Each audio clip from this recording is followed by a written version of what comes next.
우리 함께 하나님의 말씀 예레미야 17장 5절에서 8절에 있는 말씀을 함께 보도록 하겠습니다. 여호와께서 이와 같이 말씀하시니라. 무릇 사람을 믿으며 육신으로 그의 힘을 삼고 마음이 여호와에게서 떠난 그 사람은 저주를 받을 것이, 그는 사막의 떨기나무 같아서 좋은 일이 오는 것을 보지 못하고 광야 건조한 곳 건건한 땅 사람이 살지 않는 땅에 살리라. 그러나 무릇 여호와를 의지하며 여호와를 의뢰하는 그 사람은 복을 받을 것이라.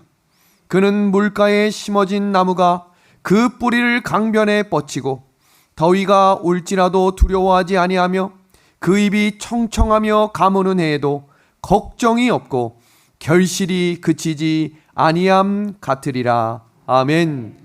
오늘 성경 본문에서는 두 개의 나무를 구별하고 있습니다. 첫 번째 나무는 사막의 떨기나무이고 두 번째 나무는 물가에 심어진 나무입니다. 이 두 개의 나무가 명확하게 구분지어지는 특징은 여호와 하나님을 떠난 사람인가 아니면 여호와를 의뢰하는 사람인가라고 하는 결정을 해야 한다는 것입니다. 우리 믿음의 하늘 가족 여러분, 어느 편에 서시겠습니까? 우리 교회 이름이 무슨 교회입니까? 우리 한번 다 같이 읽어주시겠습니까? 시작! 춘천 은하수 교회입니다.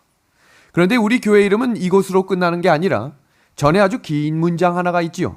그 문장은 제7일 안식일 예수 재림교라고 하는 이름입니다. 그렇다면 이 제7일 안식일 예수 재림교라고 하는 이 교단이 왜 설립됐는가?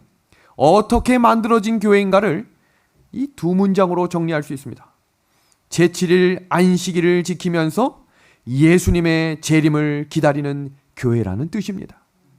영감의 글은 이 내용을 이렇게 주석합니다. 제7일 안식일 예수 재림교회라는 명칭은 우리의 믿음의 특성을 눈에 띄게 해주고 의아한 마음을 가진 사람들에게 확신을 줄 것이다.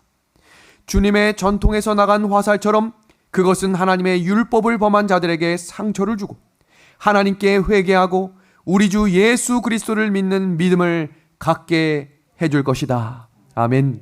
오늘 교회에 오신 여러분들과 방송으로 예배에 참석하고 계신 모든 분들을 우리 주님의 이름으로 환영합니다. 우리가 이 교회를 다니는 목적과 의미를 오늘 이 안식일 함께 살펴보려고 합니다. 성경이 왜 기록되고 성경이 어떤 배경에서 기록되어 있는지를 아셔야 합니다. 성경을 기록하신 이유는 하나님께서 나를 정말 사랑하신다는 것을 가르쳐 주시기 위함입니다. 그리고 두 번째는 하나님과 사탄 사이에 큰 전투가 있는데 그 전투 가운데 내가 있는 것을 가르쳐 주시기 위해 지금 우리 손에 들려진 이 성경을 주신 것입니다. 성경 말씀 계시록 12장 17절에 있는 말씀입니다.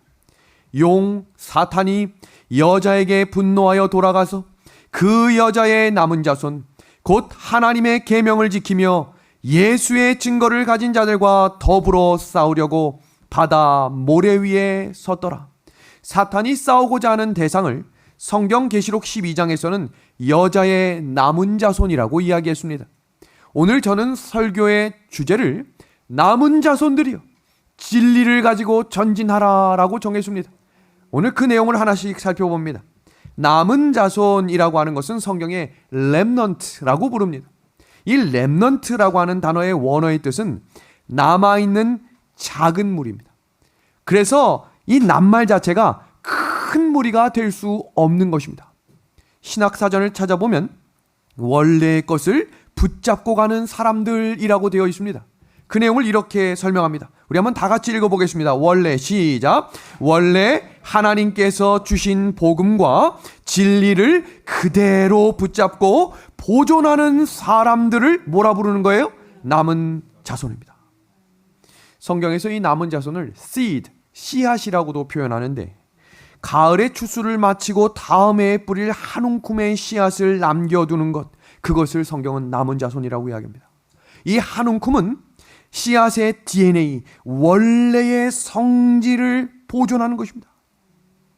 하나님께서 남은 자손을 이 땅에 남겨두신 이유는 원래의 진리를 보존하고 이어가는 씨앗과 같은 자들이 되게 하기 위함입니다. 남은 자손이 없어지면 다음 세대의 진리가 전달되지 못합니다. 그래서 사단은 늘 누굴 공격하는 거예요? 남은 무리를 공격하는 것입니다. 성경은 창세기부터 계시록까지 사탄, 마귀, 용, 뱀이 끊임없이 남은 자손이라고 분리된 적은 무리들을 공격하는 이야기를 기록한 책이 바로 우리가 갖고 있는 성경이라는 책입니다. 아담과 하와가 범죄한 이후에 하나님이 전쟁을 선포하십니다. 어떻게 선포하시나 보겠습니다. 내가 너로 여자와 원수가 되게 하겠다. 내 후손도 여자의 후손과 원수가 되게 하겠다. 하나님이 전쟁을 선포하시는데 여자의 후손과 사탄, 그 후손들이 원수가 싸우게 되겠다는 것입니다. 그러면 이 싸움은 중간이 없습니다. 반드시 한 편에 서야 하는데 한편은 하나님의 편 사람들을 여자의 후손이라고 부르고 사탄의 편에 선 자들을 뱀의 후손이라고 부릅니다. 지금 보시는 이 그림은 아담의 족보입니다.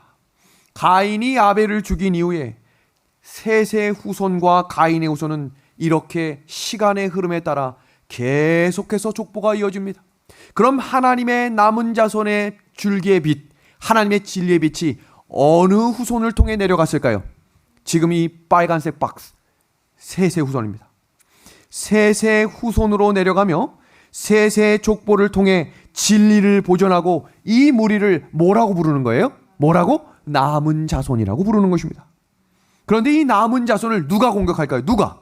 사탄, 마귀가 공격하는 것입니다. 사탄, 마귀는 매번 핍박과 고통을 통해서만 공격하는 것이 아니라 아주 갖가지 종류대로 다 미혹을 합니다. 근데 이 셋의 후손들을 어떻게 미혹했는가? 사탄은 결혼을 통해 복음의 줄기를 이어받을 셋의 후손을 공격하기 시작합니다. 창세기 6장을 살펴보면 하나님의 아들들이 세상의 딸들을 사랑함으로 그들과 결혼했다고 했습니다. 그럼 어떤 일이 벌어지는가? 진리의 백성은 하나님의 원래의 복음을 그대로 전해야 되는 족속입니다. 그런데 우상 숭배하는 자들과 결합하며 말씀의 교회가 혼합이 되기 시작합니다. 성경은 그 혼합을 바벨이라고 말하는 것입니다. 혼합이 된 것입니다. 하나님의 줄기의 빛이 혼합이 되자 하나님이 이 땅에 그 한 줄기 빛을 만들고 지키시기 위하여 노아 시대에 노아의 가족들을 붙드시기 위해 노아 홍수를 허락하신 것입니다. 이 말씀을 주목해 보셔야 합니다. 대부분의 사람들이 하나님의 말씀에 불순종할 때 하나님의 말씀에 순종하는 사람들을 뭐라 부르는 거예요? 뭐라고? 남은 자손이라고 이야기하는 것입니다. 노아 시대에 사탄이 승리한 것처럼 보였습니다. 왜요? 8명 빼고 다 사라졌기 때문입니다. 그러나 그때 하나님께서는 노아와 그의 가족들을 살리시며 남은 자손을 보존하신 것입니다. 렘넌트. 그리고 그 남은 자손이었던 노아와 노아 가족들에게 뭘 보여주셨습니까? 무지개를 보여주셨습니다. 무지개는 많은 분들이 오해하시고 있는 게 있어요. 이제 더 이상 비로 세상이, 물로 세상이 멸망하지 않을 것입니다. 이게 끝이 아니에요. 무지개를 통해 주신 언약의 핵심은 죄를 버리지 않으면 반드시 심판받는다는 것을 깨우쳐 주신 것입니다. 어제 저녁에 살폈죠? 어제 저녁 말씀 못 들으신 분들은 우리 방송으로 보시는 분들도 반드시 들으셔야 합니다. 죄와 함께 할 수 없는 하나님의 마음입니다. 사람을 미워하는 것이 아니라 죄는 하나님의 거룩함 때문에 소멸됩니다. 그럼 사람의 몸속에 죄가 있으면 예수님을 만나게 될 때 내가 원하지 않아도 바위 뒤에 숨을 수밖에 없어요. 왜요? 본성입니다. 그리고 예수님이 오실 때 죄는 소멸되기 때문에 죄가 남아있는 사람은 같이 소멸되는 것입니다. 그래서 우리에게 죄를 버리라, 죄를 버리라고 그렇게 호소하시는 것입니다. 그리고 이렇게 말씀하십니다. 다시는 물로 멸망하지 않는다. 그리고 노아의 아들들 중에 이제 또 하나의 족보가 시작되는데 창세기 11장을 보면 셈의 족보는 이러하니라. 아시겠습니까? 성경은 창세기부터 끊임없이 한 족보의 이야기가 한 줄기 빛으로 계시록까지 연결되는 이야기입니다. 남은 자손입니다. 이사야 10장 22절의 말씀입니다. 이스라엘이여 내 백성이 바다의 모래가 될지라도. 다 같이 읽어봅시다. 붉은 글씨 시작. 남은 자만 돌아오겠다. 이 말씀이 왜 그토록 중요한가? 단순히 교회를 다닌다고 해서, 하나님을 믿는다고 공언한다고 해서 남은 무리가 되는 것이 아니라는 것입니다. 하나님의 진리의 복음을 있는 그대로 순종하고 그 말씀을 순수하게 믿고 전진하는 백성들을 하나님은 남은 백성이라고 불러주시는 것입니다. 이제 셈의 후손들이 점점 진리의 빛을 가지고 전진할 때 또 누가 공격할까요? 또 누가? 사탄 마귀가 공격합니다. 이번에 공격하는 방법은 순식간에 하나님의 백성들이 다 사라져버릴 수 있는 또 하나의 방법을 만들었는데, 그것이 바로 바벨탑이었습니다. 모든 사람들이 한 번에 흩어져 버리기만. 니무롯이 바벨롯을 쌌습니다. 그럼 이때 또 하나님이 일하시겠죠.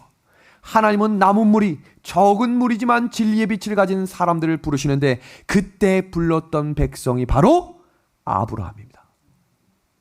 너는 세상에 살지만 세상의 방법을 따라 살지 말고 하나님의 부르심을, 인도함을 따라 걸어가라.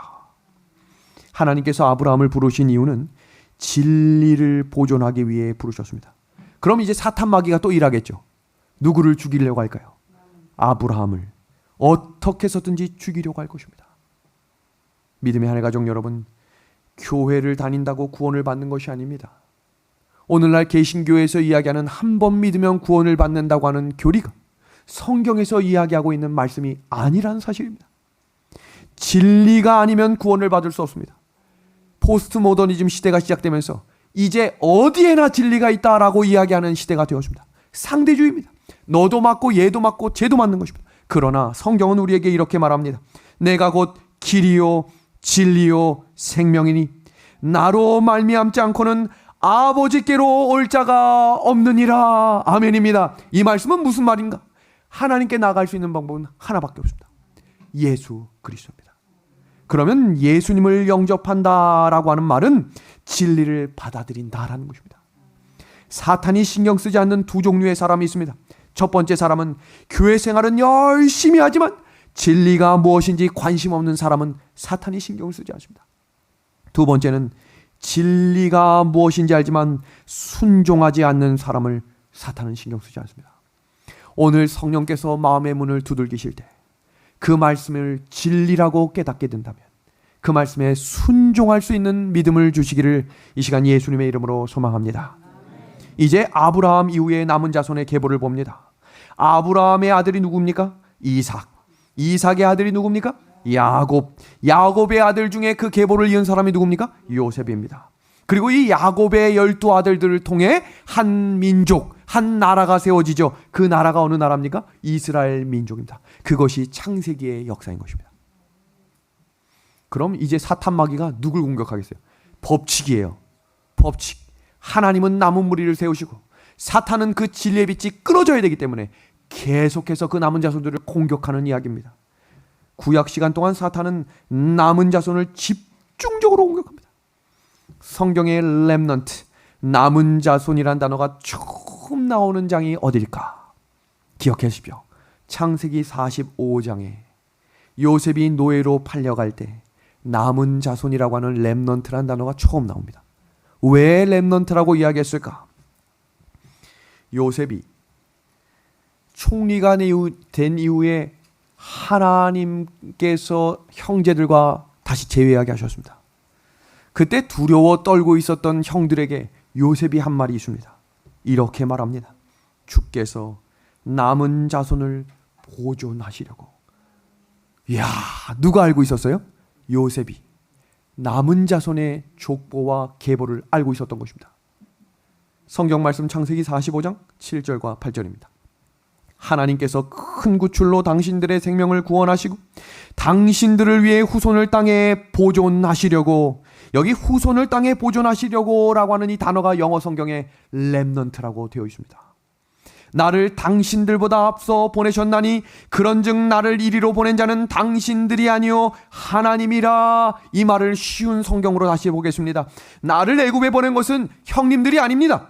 하나님께서 진리를 보존하시기 위해 나를 먼저 애굽에 보내신 것입니다. 무슨 정신이에요? 남은 자손의 정신입니다. 그 이야기를 한 책에는 이렇게 기술해 두었습니다. 내가 구덩이에 빠지고 애굽의 노예로 팔려와서 고통당하고 수년 동안 감옥에 있다가 애굽의 권력자가 된 것은 형제들 책임이 아니라 누구의 인도라요? 하나님의 섭리와 인도하심입니다.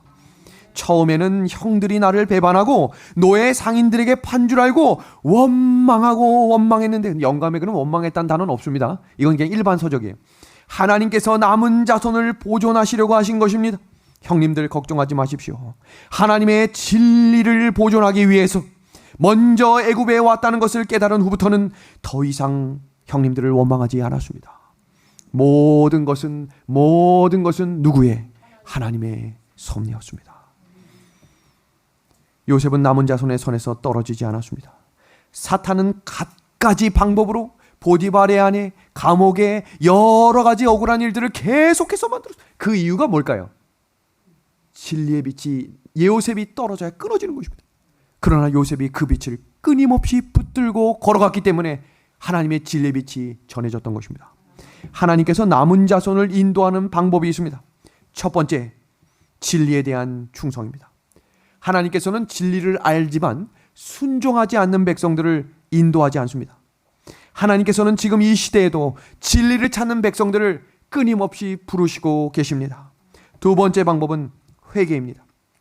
회개가 아니고는 어제 저녁 1시간 말씀이 이 말씀이었어요. 회개가 아니고는 하나님께서 인도하실 수 있는 사람이 될 수 없다는 것입니다. 세 번째는 하나님의 방법은 연단과 정결함이라는 것입니다.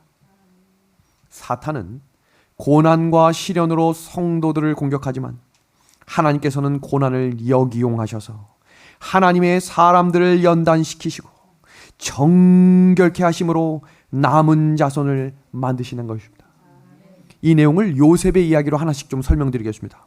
요셉은요, 부자 중에 부자 집안, 야곱의 집안 중에 가장 사랑받는 아들이었습니다. 그래서 채색 옷을 얻어 입었습니다. 그런데 그 옷이 벗겨졌죠. 노예로 팔려갔습니다.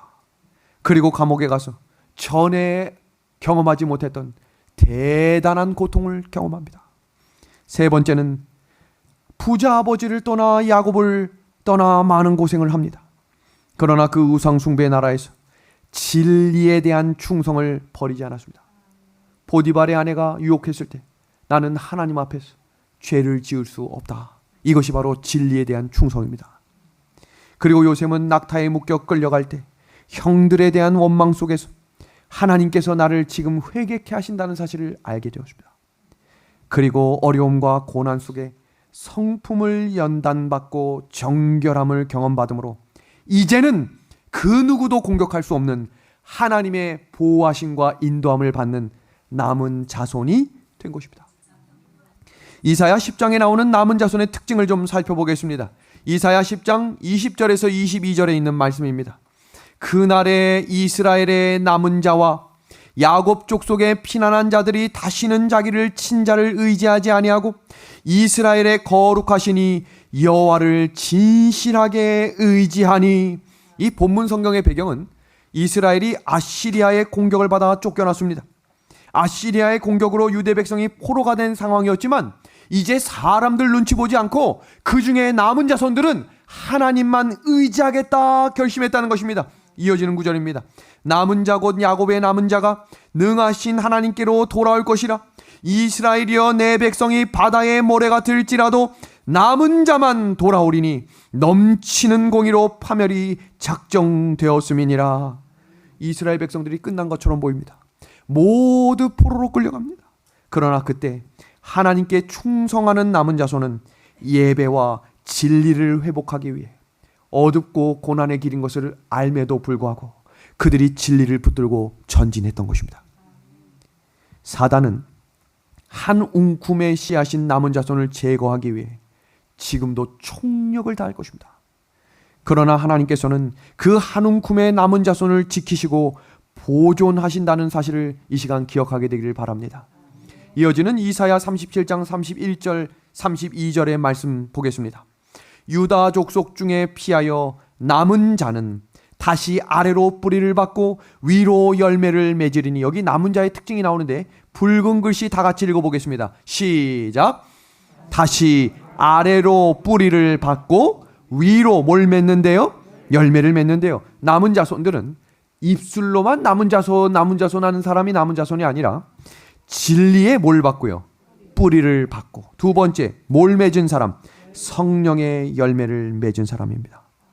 그래야 남은 자손이 시련 속에서 진리의 뿌리를 내린 충성을 가지고 있기 때문에 흔들리지 않는 것입니다.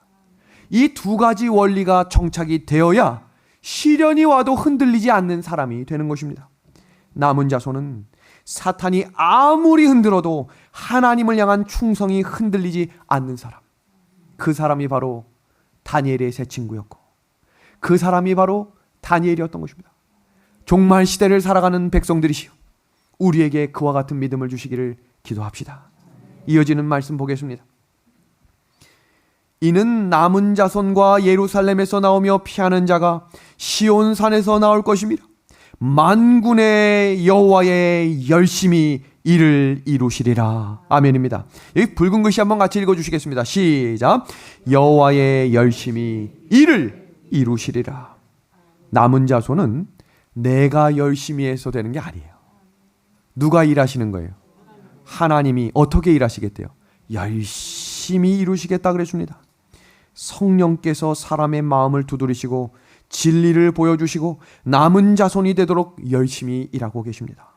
그러면 우리는 하나님의 그 성령의 호소에 열심히 반응하고 그 기회를 붙잡는 사람들이 남은 자손이 되는 것입니다. 미가서에 나오는 남은 자손의 특징을 살펴보겠습니다. 미가서 4장 6절에서 8절에 있는 말씀입니다.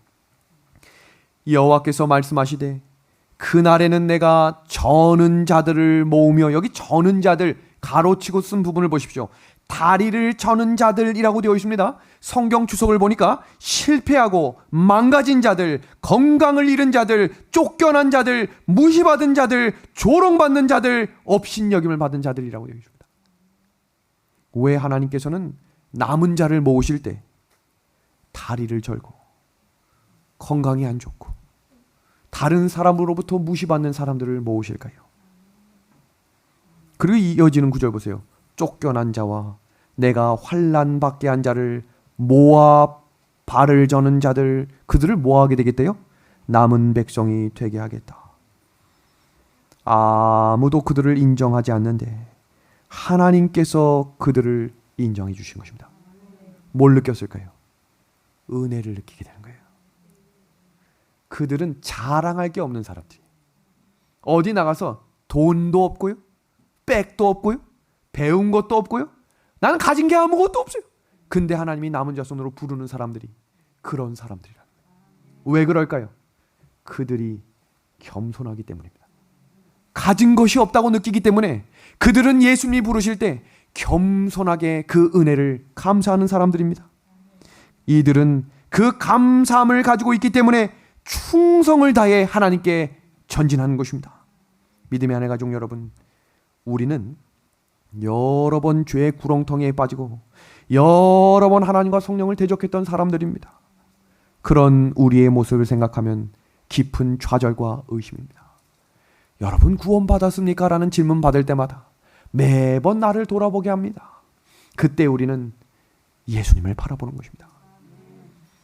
그래서 예수님을, 하나님을 향해 달려가지 못하는 저는 자들이 바로 우리라는 사실입니다. 그런데 미가서 4장 6절에 하나님이 누굴 모으시겠대요? 저는 자들을 모으시겠다 그랬습니다. 하나님께서 남은 자들을 인도하시는 방법 잠시 전에 설명드렸죠. 이 원리를 미가서로 소개하겠습니다. 구원의 진리를 누가 붙잡고 걸어갈까? 다리를 절고 환난 속에 넘어지고 가난하고 질병에 시달리고 하나님께 내놓을 것을 없는 자들을 성경은 심령이 가난한 자들이라고 말하는 거예요. 그런 사람들이 겸손함으로 진리를 받게 되는 것입니다. 그리고 정죄함을 느낌으로부터 해방시켜 주시기 위해 죄사함을 경험시켜 주십니다. 그리고 십자가에서 구원이 완성됐지만 십자가의 피로 연단을 받고 정결케 함으로 매일매일 옷을 빨으라고 계시록 19장은 이야기하고 있습니다. 그 옷을 빤다라고 하는 것은 고난을 통해 그 길을 전진하며 따라가는 것입니다. 그것이 하나님께서 남은 자손을 인도하시는 세 가지 원리입니다. 남은 자손들은 한 번도 죄를 범한 적이 없는 완벽한 사람들이 아닙니다. 우리처럼 평범하고 여러 번 쓰러지고 하나님을 실망시킨 자들입니다. 그러나 하나님의 부르심을 받고 진리를 보고 마음의 감동을 받을 때 성령의 기름으로 치유받은 자들이라는 사실에 우리 하나님께 영광을 돌립니다. 미가서 4장 6절 다시 봅니다. 쫓겨난 자와 내가 환난받게 한 자. 매 시대마다 저는 자들, 쫓겨난 자들, 환난당한 자들이 하나님 손에 들려질 때 하나님의 강한 나라가 되어줍니다. 성경 어디에 하나님의 백성들이 강해서 자기들이 싸운 적이 있습니까? 요단강을 건널 때 무슨 할 일이 있어서 그들이 노를 저었습니까? 아니면 탑을 쌓았습니까? 그들은 기도하며 하나님의 때를 기다렸습니다. 여리고를 점령할 때 그들이 할 수 있는 건 아무것도 없었습니다. 믿음으로 걸어간 것입니다. 걸어가십시오. 한 걸음 한 걸음. 우리의 다리가 불편할지라도, 우리의 건강과 우리의 생활이 넉넉지 못할지라도 하나님이 불러주시겠다 약속하셨으니 하나님의 남은 무리로 그 대열에 함께 참여하게 되기를 우리 예수님의 이름으로 소망합니다.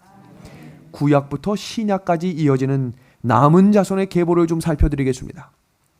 구약 시대에만 남은 자손이 있었던 것이 아니라 그 계보는 신약 시대에도 이어집니다.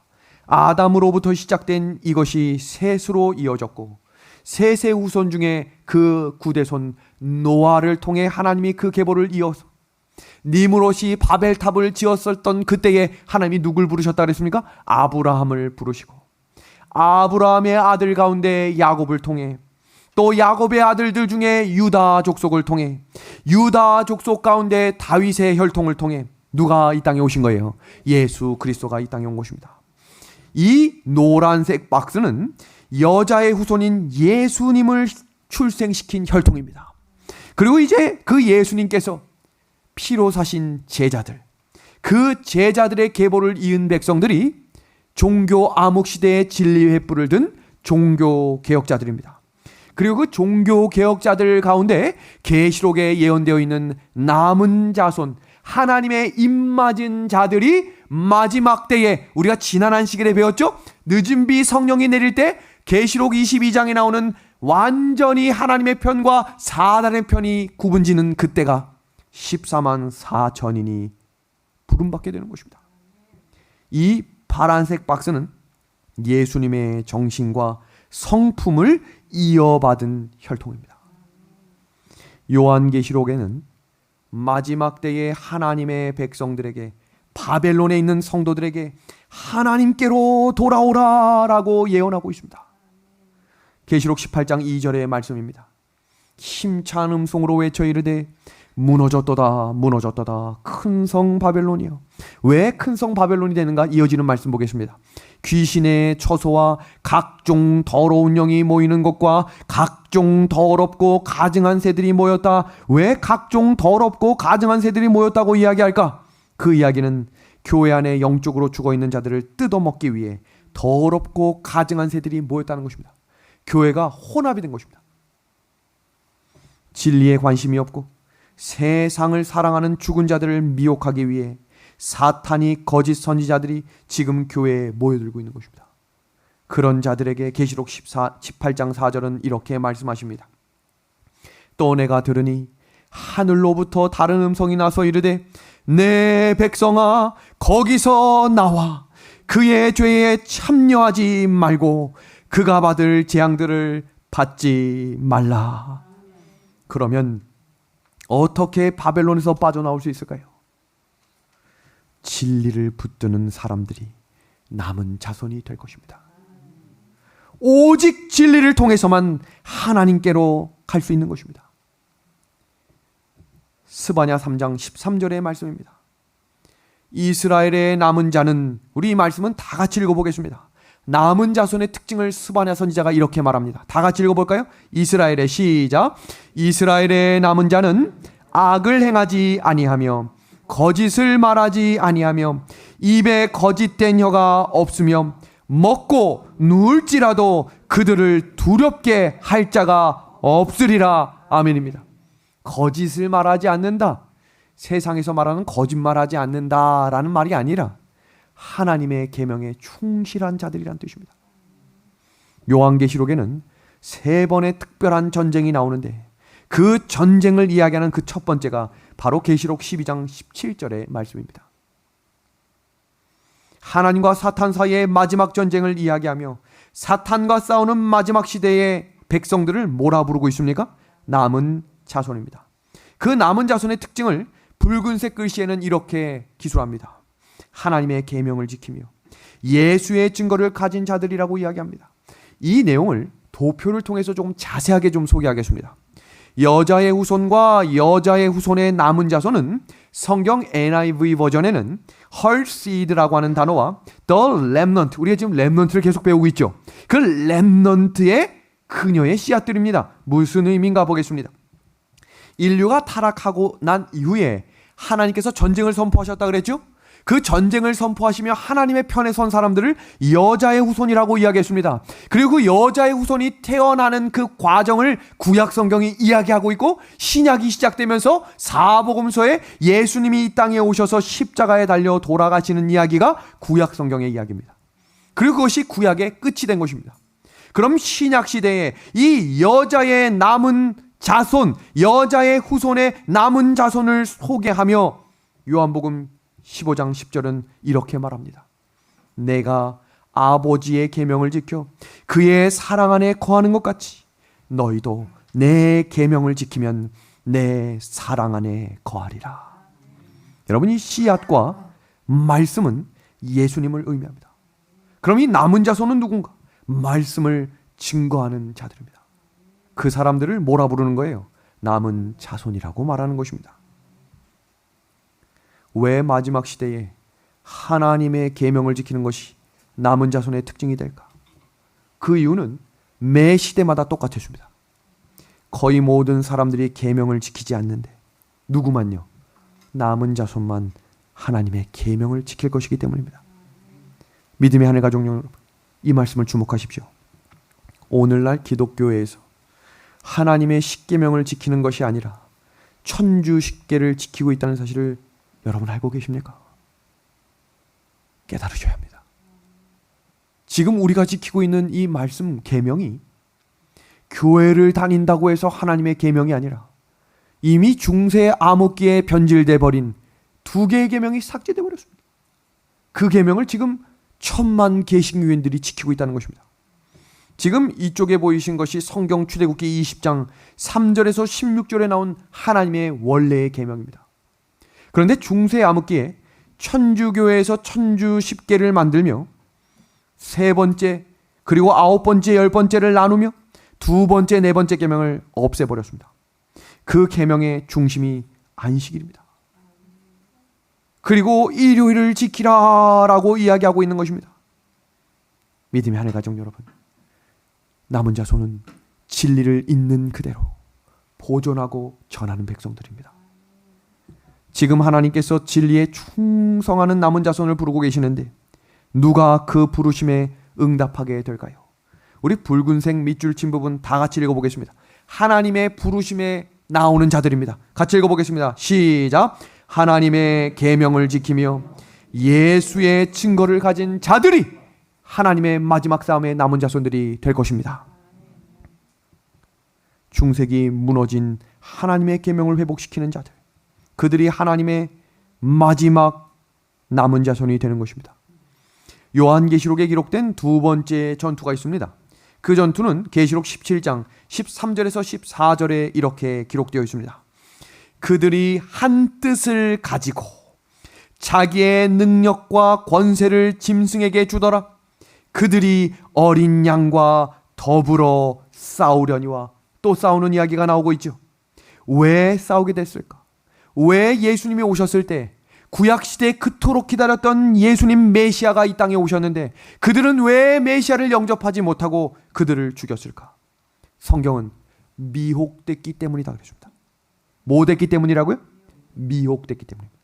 깨어있지 않으면, 지금 눈 감고 졸고 계시면 미혹되는 거예요. 그래서 눈을 떠야 합니다.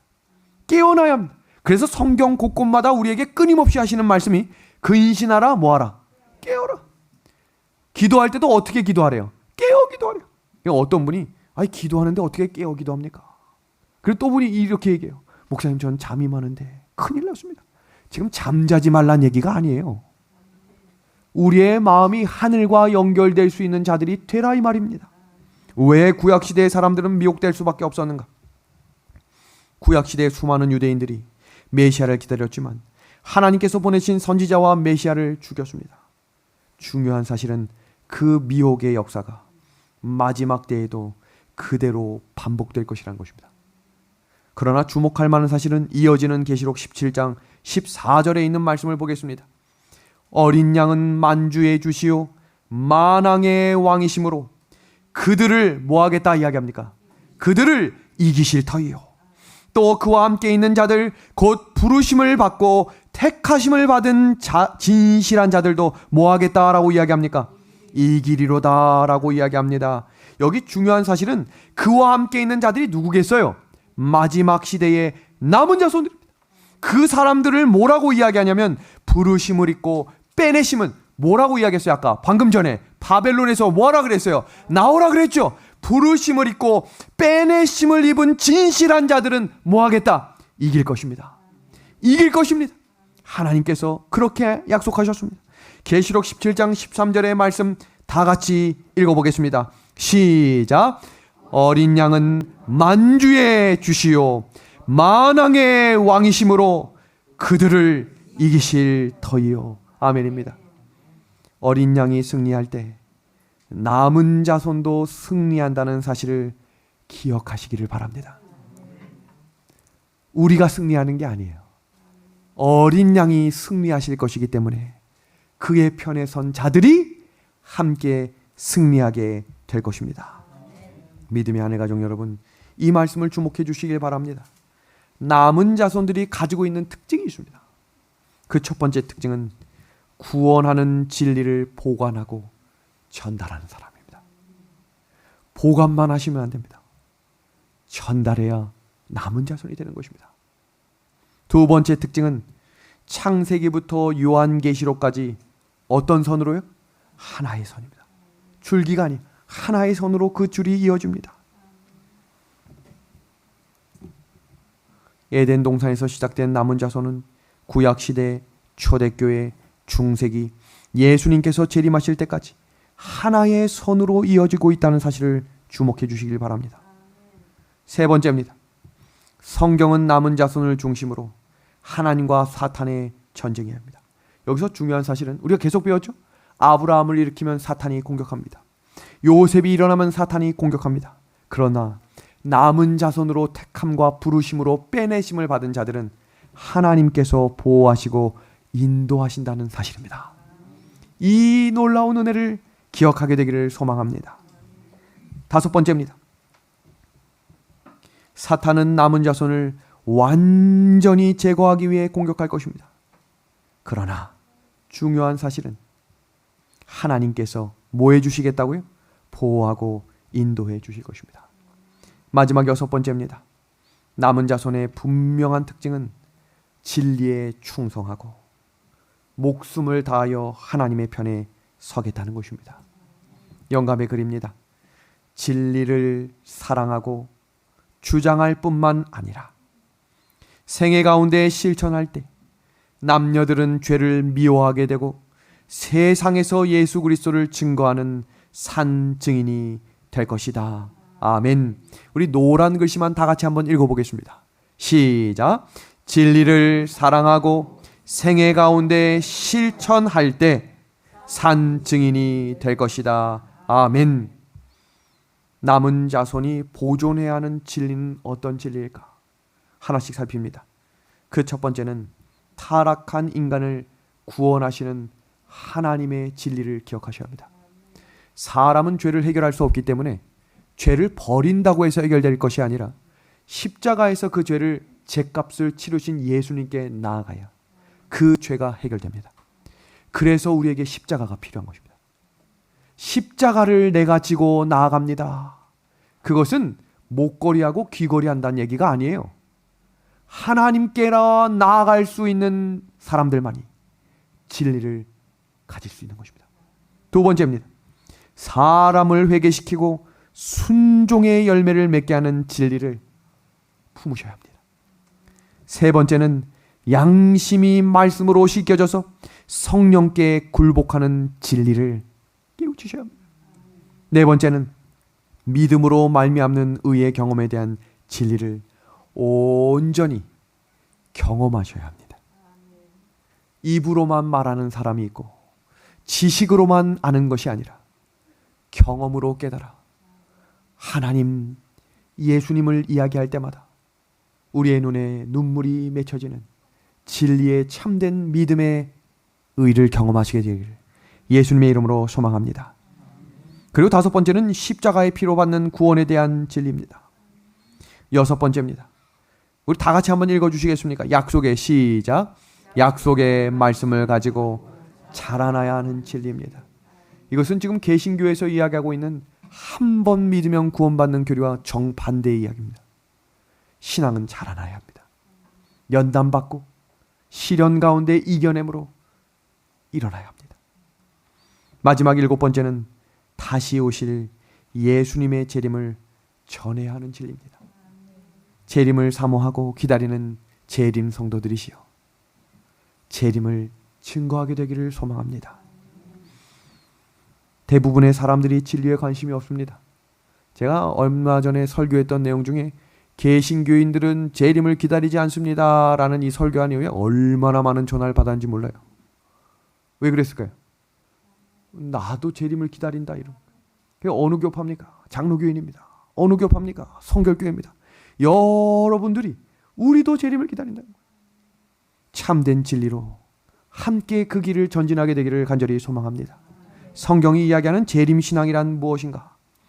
재림을 기다리며 말씀에 충성하며 사는 생입니다. 각 시대마다 재림을 기다리는 성도들은 그들이 살고 있는 시대에 예수님께서 재림하실 것을 바라보며 살았습니다.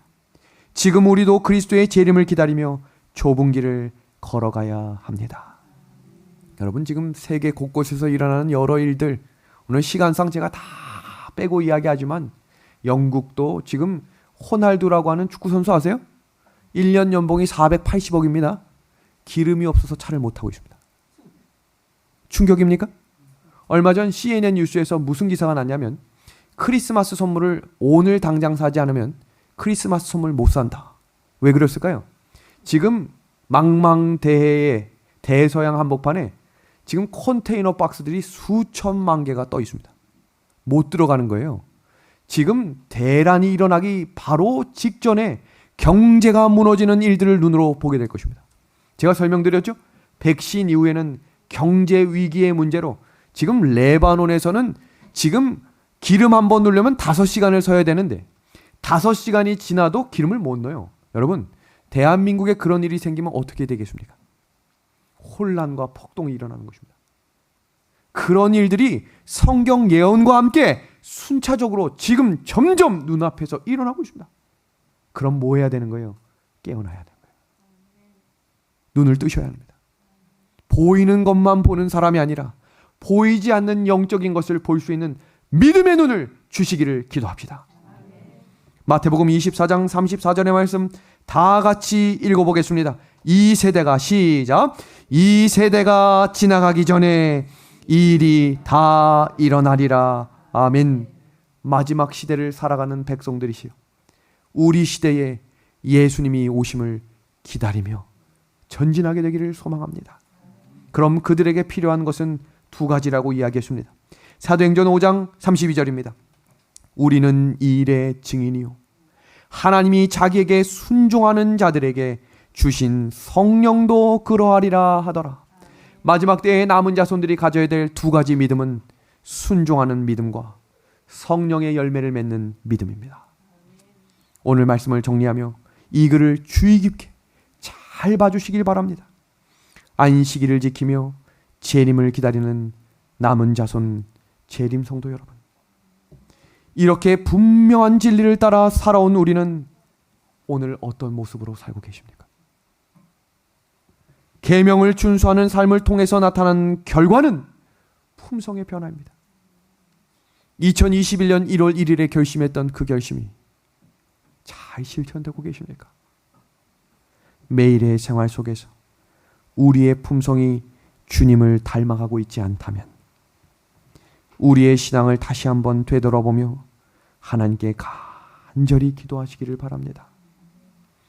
여자의 후손 남은 자손은 여자의 후손 예수 그리스도의 품성을 날마다 깊이 생각하며 그분이 가신 길을 따라가는 사람들입니다. 그분이 가는 길이 비록 거칠고 험한 고난의 가시밭길이라도 그 발자취를 따라가면 우리는 점점 그분을 닮게 될 것이고 마침내 주님이 계신 하늘 본향에 도달하여 영원히 살게 될 것입니다. 남은 자손, 하나님의 진리의 백성들은 그 진리를 마음에 붙들고 전진하는 사람들입니다. 멈추지 않습니다. 한 걸음 한 걸음 그 진리의 말씀을 따라 순종함으로 그 길 끝에 예수님을 경험하는, 그 재림을 우리의 눈으로 목격하는 우리 믿음의 한 해 가족들이 되기를 소망하며 오늘 안식일 말씀을 마치도록 하겠습니다.